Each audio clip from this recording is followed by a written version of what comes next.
Hello student, कैसे हैं आप लोग। This is Ajit Charan. Welcome to Swami Vivekananda institute. है ना। चर्चा को शुरू करने के पहले फिर से एक बार इंडिकेट आपको कर दें कि हम लोग जो चर्चा कर रहे हैं वो कर रहे हैं, है ना, डायनेस्टी की, जो कि राजपूत पीरियड की है। राजपूत पीरियड में तीन मेजर डायनेस्टी की चर्चा हम लोग कर रहे हैं। एक की चर्चा हम ऑलरेडी कर चुके हैं, वो था पाल डायनेस्टी की। अब पाल डायनेस्टी के बाद अगली डायनेस्टी आती है जो मेजर डायनेस्टी हिंदुस्तान का था उस समय का, वो था प्रतिहार डायनेस्टी। और तीसरा था ये प्रतिहार डायनेस्टी, पाल डायनेस्टी और राष्ट्रकूट डायनेस्टी। तो आज हम चर्चा करते हैं प्रतिहार डायनेस्टी की। ठीक है, प्रतिहार डायनेस्टी की। इस डायनेस्टी को नोट कर लीजिए, प्रतिहार डायनेस्टी की। तो ये डायनेस्टी जो का थोड़ा सा रिमार्क करा दूं, ये देख लीजिए मैप में, ये इस तरह से इसका एरिया है। एक कन्नौज को थोड़ा सा साफ रखिएगा, ठीक है। इस कन्नौज को थोड़ा सा मैं मिटा दूं कि यहाँ पर कि ये लाइन नहीं दिखनी चाहिए कन्नौज की, एक कन्नौज दिखनी चाहिए, ठीक है। समझ में आ रही बात। तो मैं ये बता रहा था कि ये किस तरह से प्रतिहार डायनेस्टी फैली हुई थी। मैंने पहले ही बताया था कि राजपूतों का क्लैन था जिसमें प्रतिहार भी एक राजपूत थे। तो ये प्रतिहार राजपूत इस तरफ से हिंदुस्तान के इस एरिया में, यानी इस एरिया को कहते हैं वेस्टर्न इंडिया, यानी पश्चिमी भारत की तरफ किसका राज साम्राज्य था, तो राजपूतों के प्रतिहार क्लैन का, यानी प्रतिहार राजपूतों का इधर साम्राज्य था, डायनेस्टी था। ठीक है। अब इस डायनेस्टी में चर्चा करते हैं। एक बहुत अच्छा सा प्लेस यहाँ पर आपको दिख रहा हो, कन्नौज, है ना। कन्नौज एक ऐसा जगह है जो कि गंगेटिक रीजन में पड़ता है, यानी गंगा का मैदानी क्षेत्र है ये। और इधर का क्षेत्र है, ये पूरा गुजरात है। ये एरिया जो देख रहे हैं गुजरात, तो गुजरात और इधर ये गंगेटिक रीजन, ये रीजन लड़ाई का केंद्र रहता था किसके किसके बीच में। तो ये बीच का डायनेस्टी आपको मैं दिखा दूं। बीच का ये डायनेस्टी जो आप देख रहे हैं, ये डायनेस्टी राष्ट्रकूट डायनेस्टी है। क्या है? राष्ट्रकूट। आप यहाँ पर लिखा हुआ भी है, मैं यहाँ पर लिख भी देता हूँ, राष्ट्रकूट। राष्ट्रकूट ये भी राजपूतों का ही था, राष्ट्रकूट। जो ओरिजिनल हम इन्हें बताए थे ना कि राजपूतों का एक डायनेस्टी हुआ था जिसको कि इंडिजिनस राजपूत का, इंडिजिनस क्षत्रिय जो थे वो राजपूत बने थे। तो उन राजपूतों में राष्ट्रकूट सबसे प्रोमिनेंट था, है ना। तो राष्ट्रकूट बहुत पावरफुल था, इन तीनों में सबसे पावरफुल। मैंने बताया था कि शक्ति में अगर ईस्ट में भारत में, ईस्टर्न भारत में देखें तो पाल डायनेस्टी की बहुत अच्छी पावर थी, बहुत बेहतर पावर्स के साथ था। और दूसरा प्रतिहार जो था वेस्ट में था। और सबसे जो इन तीनों में अगर कहें सबसे ज़्यादा पावरफुल था, वो पावरफुल कौन था, तो वो राष्ट्रकूट था। तो अब इन दोनों के बीच में क्या होते रहती थी, टसल होते जाती थी। टसल का कारण क्या था, ये वाला एरिया देख लीजिए, ये गुजरात का एरिया, ये गुजरात के लेकर के पास में पड़ता था दोनों का, तो गुजरात पर लड़ते थे। और इधर गंगेटिक रीजन में इस मालवा क्षेत्र में लड़ते थे। तो ये दोनों यहाँ पर लड़ते रहते थे। और प्रतिहार वाले के पास घुड़सवार बहुत बेहतर था, एक घोड़े में बहुत अच्छे घोड़े के सैनिक, इनकी कैबिलरी बहुत अच्छी थी। उन तीनों डायनेस्टी में अगर कैबिलरी की बात करें, घोड़े पर लड़ने वाले सैनिकों की बात करें, तो सबसे बेहतर जो सैनिक था वो प्रतिहार के पास था, है ना। तो प्रतिहार इसीलिए फेमस थे। अरब से उनके पास घोड़े आते थे और वो उन घोड़ों से क्या करते थे, लड़ते थे और अच्छी लड़ाई लड़ते थे। ठीक है। तो अब हम बात करते हैं इन दोनों में टसल होता था। ठीक है। तो यहाँ पर कुछ इंफॉर्मेशन पहले दे दें प्रतिहार फैमिली, प्रतिहार डायनेस्टी के बारे में। तो ये गुर्जर प्रतिहार, इनको क्या कहा जाता था, पूरा नाम दिया जाता था गुर्जर प्रतिहार, है ना। गुर्जर प्रतिहार के नाम से जाने जाते थे। इनके फाउंडर, इस डायनेस्टी के पहले, डायनेस्टी को रखने वाले जो पहले फाउंडर थे, पहले राजा थे, उनका नाम था भोज। भोज को मिहिर भोज भी कहा जाता था। भोज राजा भोज के नाम से, कहाँ राजा भोज वाली एक गाना भी आती है, इन्हीं के नाम पर आती है। तो वो जो भोज थे ना, उनको मिहिर भोज कहा जाता था। बहुत बड़े किंग थे और बहुत पावरफुल थे, बहुत लड़े थे, बहुत इनकी चर्चा हुई थी। The known for the preventing Arabs. और इनको इसलिए चर्चा होती थी कि यहाँ पर देख लीजिए, मैं ये बता रहा हूँ, ये सिंध वाला क्षेत्र, ये सिंध वाला क्षेत्र जो है, ये उस समय दाहिर सेन के साथ पास था पहले, इसके पहले, इस नक्शा बनने के पहले। उसके बाद क्या आता था, बिन कासिम ने इसको कब्जा कर लिया था और खलीफा इधर आ गए थे। बिन कासिम को मार करके खलीफा क्या किया था, इस एरिया में खलीफा आ गया था। अब ये अरब वाले खलीफा क्या करते थे, ये चाहते थे कि हिंदुस्तान में किसी तरह से इन्वीजन करें, यानी घुसें। तो यहाँ पर हम अक्सर ये गुजरात वाले एरिया में इन्वीजन करने की कोशिश करते थे, तो यहाँ पर लड़ाई होती थी। तो ये अक्सर क्या करते थे कि इन्हीं को माना जाता था, मिहिर सेन के बाद, यानी दाहिर सेन के बाद अगर बात करें, कि कोई अरब इन्वीजन से बचा रहा था इंडिया को, तो यही प्रतिहार वंश वाले बचा रहे थे, प्रतिहार वाले, क्योंकि इनको इन्विजन से रोकते थे, इधर घुसने की कोशिश करता था तो ये रोक लेते थे। ठीक है, तो इनकी लड़ाई हो रही थी इस जगह तक, यानी बहुत अच्छे तरीके से लड़ रहे थे और ये बहुत घोड़े हाथी लेकर के बहुत लड़ते थे। ठीक है, तो अब यहाँ पर अगला इंफॉर्मेशन देखिए, द नोन, एक इनकी चर्चा इसीलिए होती है कि अरब से बचाते थे, राजस्थान के एरिया को बचाते थे, है ना। और आगे क्या करते थे, इन द मीन टाइम, इसी समय Chalukya defeated by Arab, Chalukya dynasty जो थी ना वो हरा दी गई थी अरब के द्वारा। ये चालुक्य इधर से अरब क्या आया था चालुक्य के पास और चालुक्य को हरा दिया गया था। ठीक है, चालुक्य डायनेस्टी भी एक थी, Chalukya defeated the Arab completely, है ना। चालुक्य ने नहीं, चालुक्य ने डिफीट नहीं किया था, चालुक्य ने कंप्लीटली हराया था अरब को। अरब को मतलब रोक ही रहा था उस समय, अरब इन्विजन नहीं हुआ था कंप्लीटली, है ना। हेल्प द प्रतिहार, और ये प्रतिहार को क्या किया, हेल्प किया, मदद किया। ठीक है, कैसे मदद किया, तो वो प्रतिहार अब लड़ने, जो अरब एक बार हार गए कंप्लीटली तो उसको सेना कमजोर पड़ गया, फिर वो लड़ने में समर्थ हुआ। इससे क्या हुआ, इससे इनको टाइम मिल गया, प्रतिहार वालों को क्या मिल गया, टाइम मिल गया। टाइम कैसे मिला, तो अब ये इधर न लड़ करके, इस एरिया में न लड़ करके क्या किए कि इधर की ओर बढ़ने लगे, यानी कि मैदानी क्षेत्र, गंगा के मैदानी क्षेत्र में। अब इनका लड़ाई किससे होगा, तो अब ये लड़ते थे दोनों, ये राष्ट्रकूट वाले यहाँ कन्नौज में मालवा के लिए लड़ते थे, मालवा में, है ना। तो ये इनकी लड़ाई इधर हो गई, और इधर पाल से भी इनकी लड़ाई। अब यहाँ गुथम गुथी किसकी चलती थी, तो पाल की चलती थी, राष्ट्रकूट की चलती थी और प्रतिहार, तीनों लड़ते थे इस क्षेत्र में। ठीक है, तो अब तीनों लड़ते थे। आगे थोड़ा सा इंफॉर्मेशन लेते हैं चालुक्य, तो इनको ये फायदा हुआ। और इसी क्रम में मिहिर भोज को क्या फायदा हुआ था कि जब इधर चालुक्य ने हराया था उसको, अरब को, तो ये क्या किए थे, मालवा की तरफ बढ़ के मालवा को कब्जा कर लिए थे, है ना। डिफीटेड बाय राष्ट्रकूट, है ना, डिफीटेड बाय राष्ट्रकूट, है ना। और राष्ट्रकूट में जो लड़े थे ना, लड़े थे, उसके राजा का नाम लिख लीजिए, जिस राष्ट्रकूट के राजा से लड़े थे उनका नाम था ध्रुवा एंड गोपाल थर्ड। तो ये दो राजा से लड़े थे। ठीक है, तो इस तरह से इनको हेल्प मिला था और एनेक्स किया था, मालवा को जीते थे। ठीक है, मालवा पर इनका अधिकार हुआ था। ठीक है, तो इस स्लाइड के आगे अगला इंफॉर्मेशन आप बताते हैं कि क्या हुआ था आगे। ठीक है, अगला इंफॉर्मेशन देखिए, आगे कहता है इन अबाउट, ये डेट याद रखिए, 836 के आसपास, एडी के आसपास, भोज रिकवर्ड कन्नौज, कन्नौज को क्या किया था, कन्नौज यानी मालवा गंगेटिक क्षेत्र था, है ना, उस पर रिकवर कर लिया था, उसको कब्जा में ले लिया था। विच रिमेन्ड द कैपिटल ऑफ प्रतिहार, और इसको क्या कर दिया था, प्रतिहार ने कन्नौज को क्या कर दिया था, अपना कैपिटल बना लिया था। ठीक है, तो यही फायदा हुआ था चालुक्य से लड़ने के लिए। ठीक है, अब दूसरा दाऊद, देवपाल, अब यहां पर क्या कर रहे थे, देवपाल क्या कर रहे थे, देवपाल भी क्या कर रहे थे, इन द बैटल ऑफ, इनकी लड़ाई इससे होती थी, राष्ट्रकूट वालों से होती थी, क्योंकि ये पड़ोसी इनके थे। तो इन द बैटल, ये क्या करते थे, ऑफ राष्ट्रकूट, राष्ट्रकूट से लड़ते थे, है ना। अब ये क्या करते थे, राष्ट्रकूट के साथ लड़ाई होती थी। तो भोज ऑक्युपाइड मालवा और गुजरात, भोज को क्या मौका मिल गया, मालवा और गुजरात, ये दो जगह बता देता हूं कहां पर है। मालवा ए वाला क्षेत्र है, ये मालवा को ऑक्युपाइड कर लिया भोज ने, और ये गुजरात को ऑक्युपाइड कर लिया। ठीक है, ये दोनों एरिया को ऑक्युपाइड कर लिया था, है ना। His empire extended to the east, और ये ईस्ट तक जो एम्पायर फैला ना, तो कहाँ तक फैला, तो सतलज रिवर तक, यानी एक जो प्रतिहार जो हुआ ना, एक बड़ा सा एरिया कवर कर लिया, प्रतिहार का एक बड़ा डायनेस्टी बन गया। सतलज नदी है जो कि उत्तर प्रदेश के आसपास पड़ता है, गंगेटिक रीजन में पड़ता है, तो सतलज नदी तक यहाँ पर ये आ गए थे प्रतिहार, यानी प्रतिहार एक बड़ी डायनेस्टी बन गई थी। ठीक है, इस तरह इसका फायदा ये हुआ था। प्रतिहार के बारे में कुछ पर्सनल इंफॉर्मेशन ऐसा है कि प्रतिहार पुजारी भी थे और पूजा करते थे विष्णु की, वो पूजा करते थे कि इसकी विष्णु थे, कि वैष्णव थे, वो वैष्णव थे, उनको वैष्णव कहा जाता था, है ना।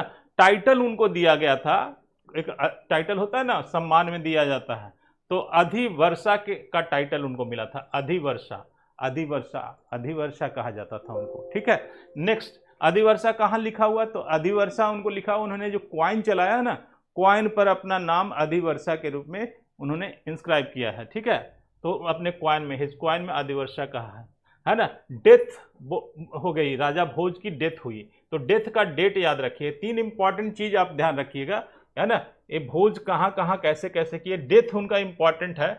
डेथ हुआ 885 एडी में, उनका डेथ हो गया, है ना। इस समय प्रतिहार वंश में जो सबसे प्रोमिनेंट राजा थे, जो राजा भोज थे, जिनको मिहिर भोज कहते थे, वो मिहिर भोज का क्या हुआ, डेथ हो गया। ठीक है, और डेथ होने के बाद क्या हुआ, है ना, तो इनके बाद उनके सन बने। सन का नाम, अब इनके डेथ के बाद तुरंत जो सन बने, ये भी पूछ सकता है कि उनका नाम क्या था। तो उनका नाम था महेंद्र पाल फर्स्ट, यानी जो प्रतिहार वंश में पाल नाम के व्यक्ति आए, जिनका नाम था महेंद्र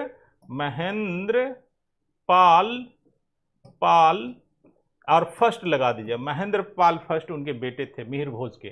ठीक है, और ये क्या किए थे, एक्सटेंडेड किंगडम, और इन्होंने महेंद्र पाल ने क्या किया था, अपना किंगडम फैलाया था, है ना, आगे बढ़ाया था, extended kingdom over Magadh and north in Bengal. Magadh में पाल वंश था, तो पाल वंश पर ये खूब लड़ाई लड़े, और ये मगध में कहा, बिहार में, बंगाल तक, बंगाल नॉर्थ ऑफ बंगाल जो पड़ता है, बिहार को ही नॉर्थ उड़ीसा के वाला साइड वाला जो एरिया पड़ता है वो पड़ता है।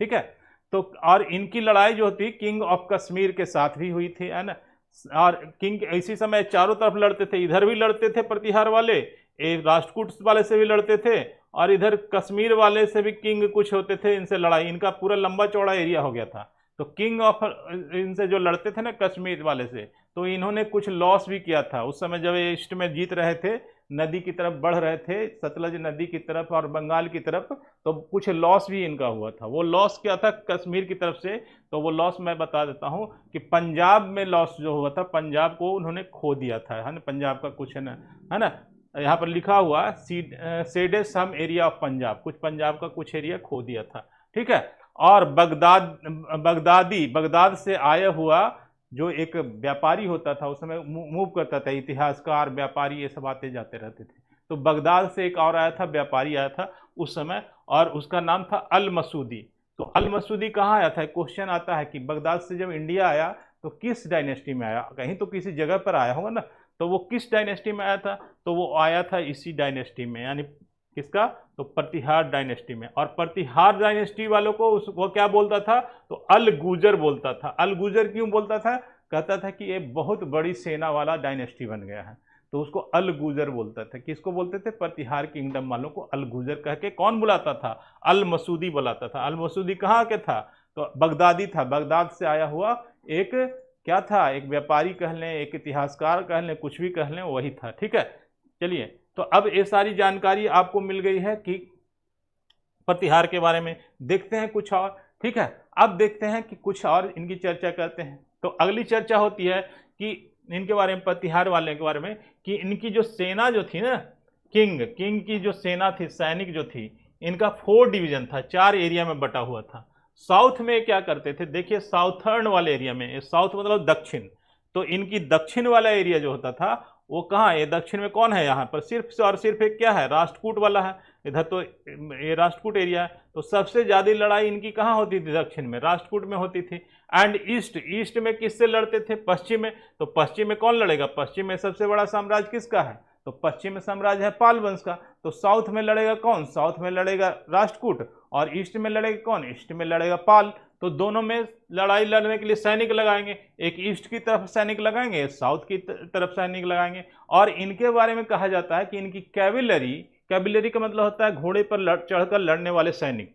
तो इनकी कैविलरी जो थी बहुत बेहतरीन थी, है ना। ये क्या करते थे ना, ये अरब से अच्छे अच्छे घोड़े मंगवाते थे, और अरब में उस समय, अरब्स वगैरह में या फिर सेंट्रल एशिया वगैरह में घोड़ों का बहुत बड़ा नस्ल था, बहुत बेहतरीन नस्ल। वो नस्ल इंडिया में उस नस्ल के घोड़े नहीं थे, तो अच्छे नस्ल के घोड़े मंगाते थे, और एक तरह की ट्रेनिंग भी होती, घुड़सवारी की ट्रेनिंग होती थी, जो सेंट्रल एशिया में मिलता था और अरब वगैरह में मिलता था। तो वहाँ से अच्छी ट्रेनिंग सैनिकों को दिलवाते थे। इस कारण से क्या होता है, घुड़सवारी में, कैविलरी में इनका सबसे बेहतरीन था। पूरे भारत में अगर कैविलरी किसकी स्ट्रांग थी तो वो किसकी थी, वो प्रतिहार वंश वालों को। और पूरे भारत में अगर बात करें किसी को एलिफेंट पर लड़ने वाले कौन बेहतरीन थे, तो एलिफेंट वाले मैंने बताया था कि पाल की डायनेस्टी में एलिफेंट बहुत ज़्यादा थे, 50,000 एलिफेंट पर लड़ने वाले सैनिक थे, एलिफेंट से लड़ते थे वो। ठीक है, तो ये दोनों की खासियत देख लीजिए। ठीक है, अब आगे बात करते हैं फॉट अगेंस्ट। तो एक तरफ वो लड़ते थे किससे, तो एक तरफ राष्ट्रकूट से लड़ते थे,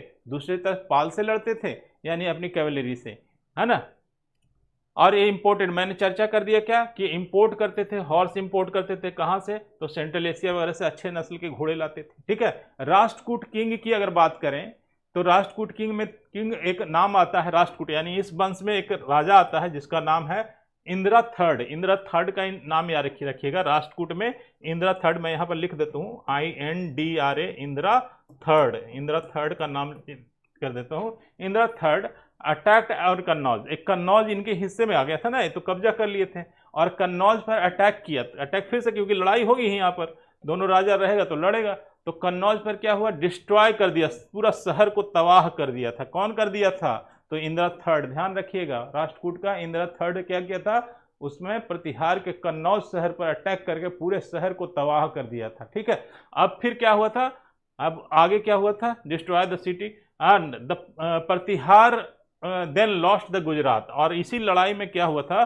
पूरा गुजरात पर कौन, इंदिरा थर्ड कब्जा कर लिया था, है ना, लॉस्ट द गुजरात। ठीक है, हाँ यहाँ तक चर्चा कर रहे हैं, lost the destroy the city and Pratihara lost the Gujarat to the Rashtrakuta. और राष्ट्रकूट के किससे हार गया था, तो यहाँ नाम याद रखिएगा, इंदिरा थर्ड ने क्या किया था, पूरे गुजरात को कब्जा कर लिया था। ठीक है, दिस ब्लॉक्ड द ट्रेड। अब यहाँ पर देख लीजिए, जब ये राजा यहाँ पर है और ये पूरा गुजरात जीत गया वो, और इधर भी जीत गया, तो इधर रह गया थोड़ा समय। अब यहाँ से क्या कोई समुद्री एरिया पड़ता है, नहीं समुद्री एरिया पड़ता है, तो यहाँ पर लिखा हुआ कि लॉस्ट द ट्रेड। अब वो क्या किया कि अपना व्यापार खो दिया, व्यापार खो दिया समुद्र के रास्ते से, lost the trade as the marine as remain no access area to the sea. अब समुद्र से इनका कोई रास्ता नहीं रहा। अब इस तरह समय, उसके बाद का जो समय आता है वो डेट याद कर लीजिए, 963 AD की बात हो रही है, इस समय की बात हो रही है। The Rashtrakuta ruler Krishna third. अब राष्ट्रकूट रूलर से एक और राजा आता है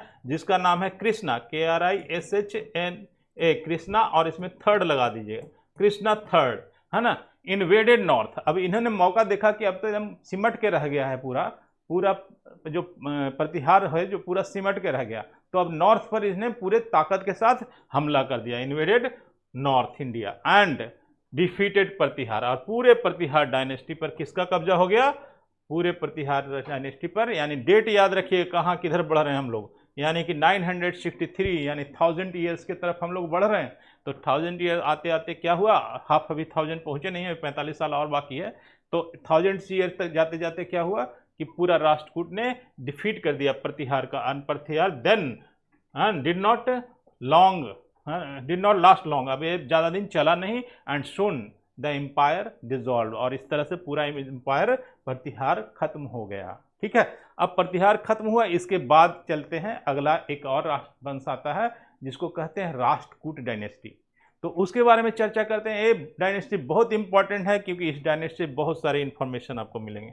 ठीक है, आगे की चर्चा करते हैं, बढ़ाते हैं चर्चा को। ठीक है, अब बात करते हैं प्रतिहार के बारे में, एक दो चीज़ें और बता देते हैं ब्रीफ में कि क्या था प्रतिहार का कुछ खासियत।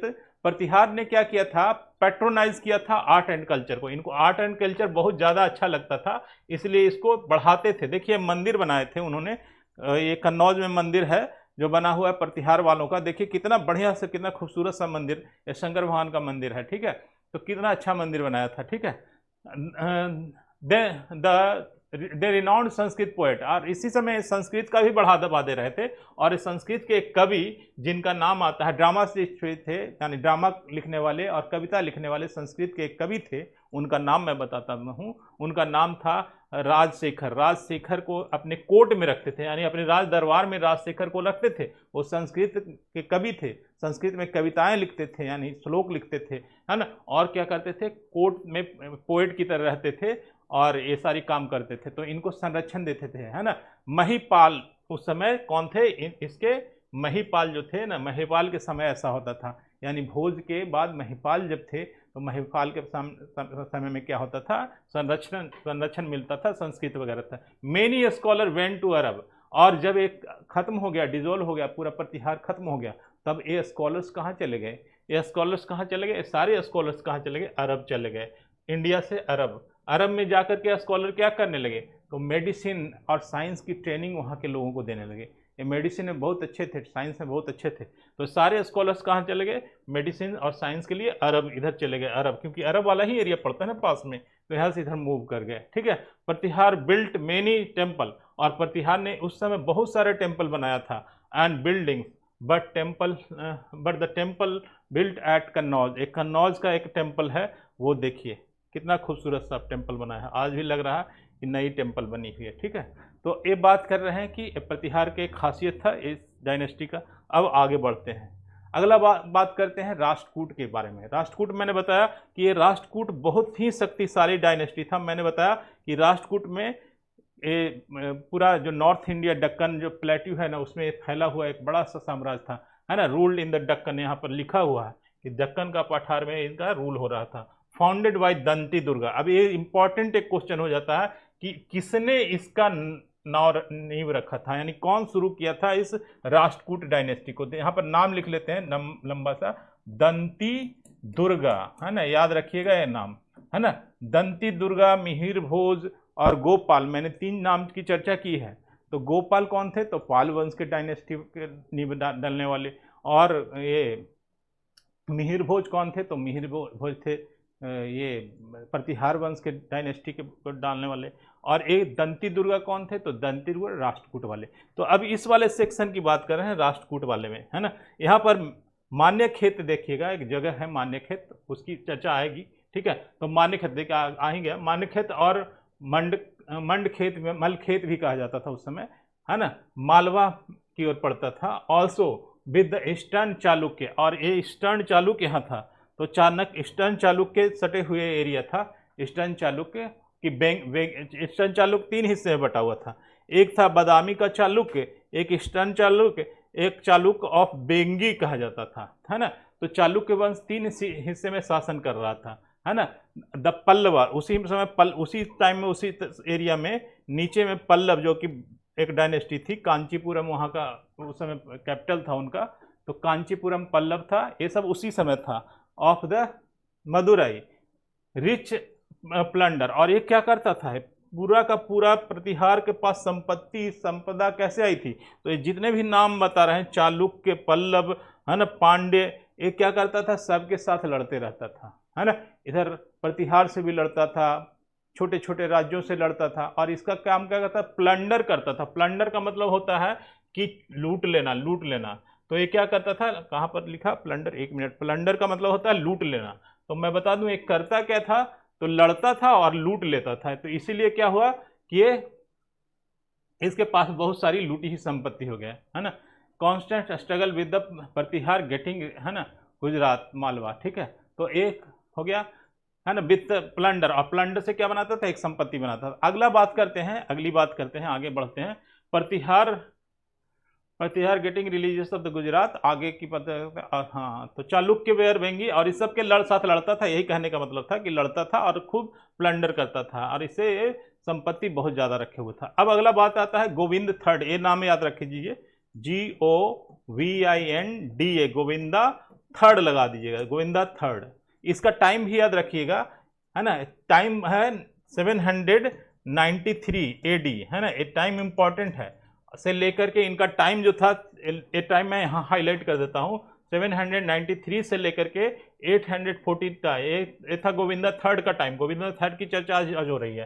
एंड अमोघ वर्षा इसी वंश में थे, यानी राष्ट्रकूट वंश में नाम आ रहा है सब राजाओं का, है ना।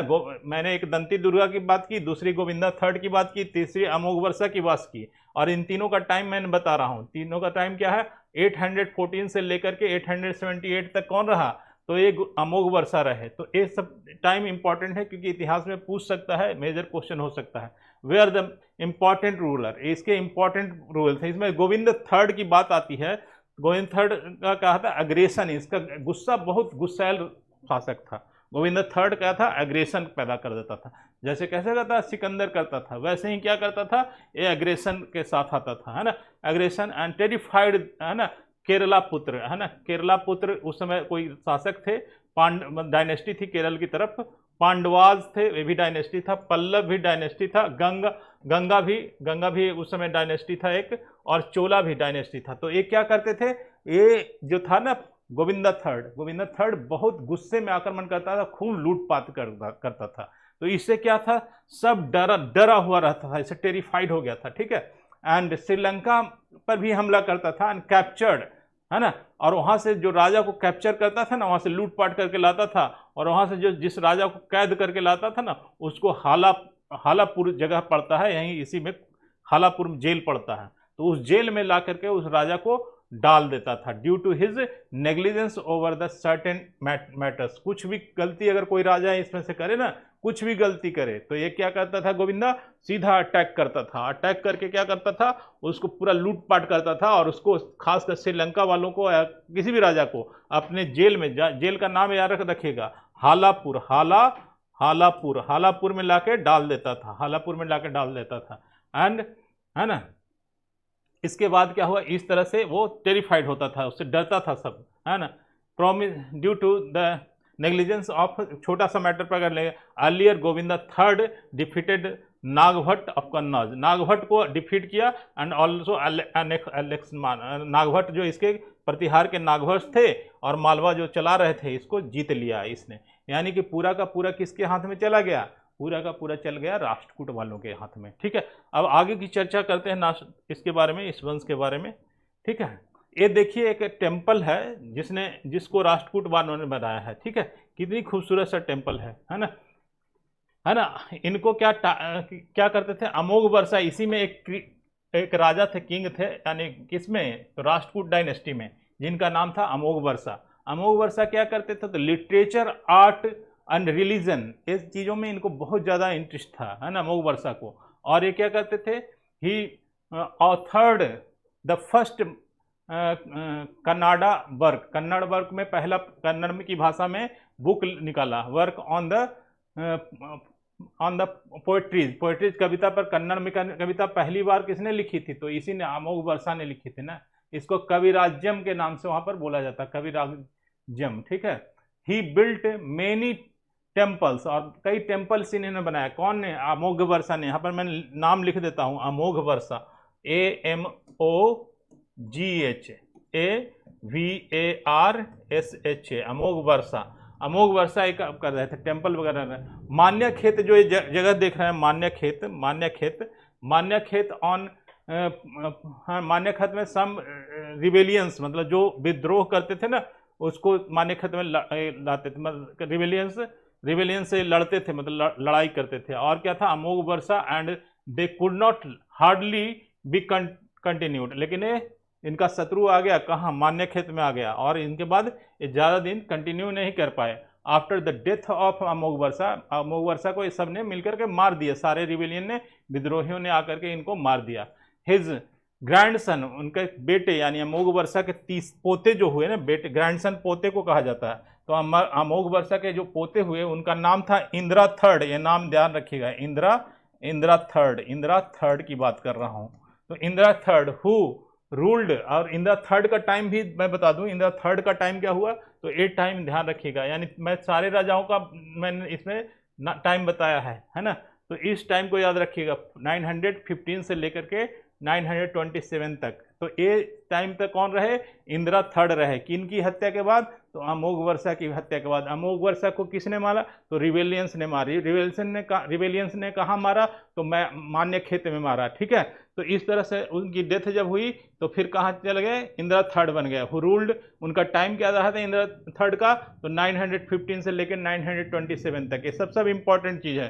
ठीक है, आगे एडी चेक्ड द रिवेलियंस, और ये सारे रिवेलियंस जो उनके पास आते थे, लड़ते थे, उनको चेक करते थे, रोक करके रखते थे, यानी लड़ जाते थे, उनसे टक्कर होती थी इन दोनों की, है ना। He became the more powerful after the defeat of पाला किंग, और फिर एक लड़े थे, कौन लड़े थे, इंदिरा थर्ड पाल डायनेस्टी वालों से लड़ा और पावरफुल हो गया। यानी पहले तो फादर इसका, ग्रैंड फादर, यानी कि जिसकी बात कर रहे हैं, कौन ग्रैंडफादर कौन थे, तो ये अमोघ वर्षा तो पावरफुल थे ही, ताकत दिखा ही रहे थे। अब क्या हुआ, इंदिरा थर्ड ने भी पाल डायनेस्टी पर अटैक किया, सबसे लड़ा और एक बहादुर शासक की तरह आगे बढ़े। ठीक है, तो ये defeat of Pal king Mahipal को इन्होंने हराया था, है ना, महिपाल को हराया था। ठीक है, अब आगे कुछ चर्चा कर लेते हैं। ठीक है, अगला चर्चा जो है एक नोट की तरह है ना। अब अगला चर्चा करते हैं, देखिए इसके आगे भी कुछ है नहीं, इसके आगे नहीं। ठीक है, तो अगला चर्चा एक नोट्स की तरह है, इस पीरियड के एक नोट्स बना लीजिए, एक छोटा सा ब्रीफ नोट्स की तरह मैं करवा देता हूँ। ठीक है, इसकी चर्चा क्या है कि अल मसूदी इन्फॉर्म्स, अल मसूदी कौन था, मैंने बताया था अल-मसूदी कौन था, तो अल-मसूदी जो कि कहाँ आया था अल-मसूदी, याद है? अल-मसूदी जो आया था वो आया था प्रतिहार डायनेस्टी में आया था। तो अल-मसूदी कहता है informs that the Rashtrakuta king को वो क्या किस तरह से बलहारा के नाम से बुलाता था, या बल्लवा राज कहता था। बल्लवा राज इसका मतलब होता है the greatest king of India, है ना।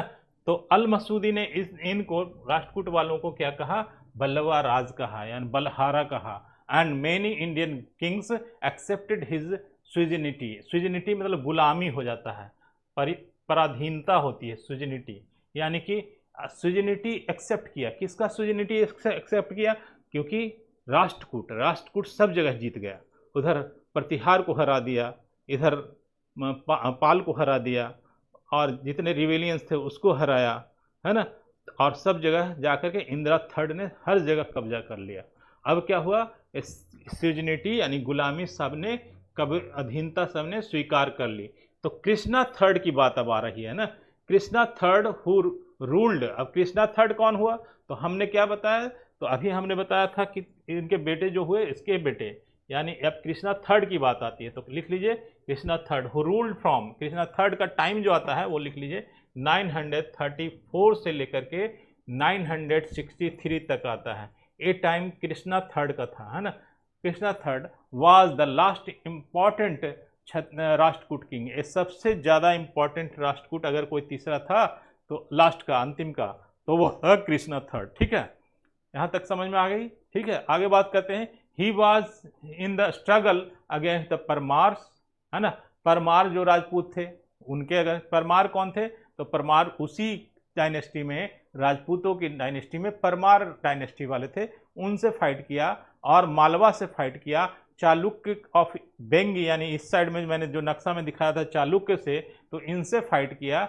और ही डिफीटेड चोलाज किंग, है ना। ही डिफीटेड द चोलाज किंग, ये चोल वंश वालों को, ये पूरा चोल वंश वालों को हराया, है ना। King and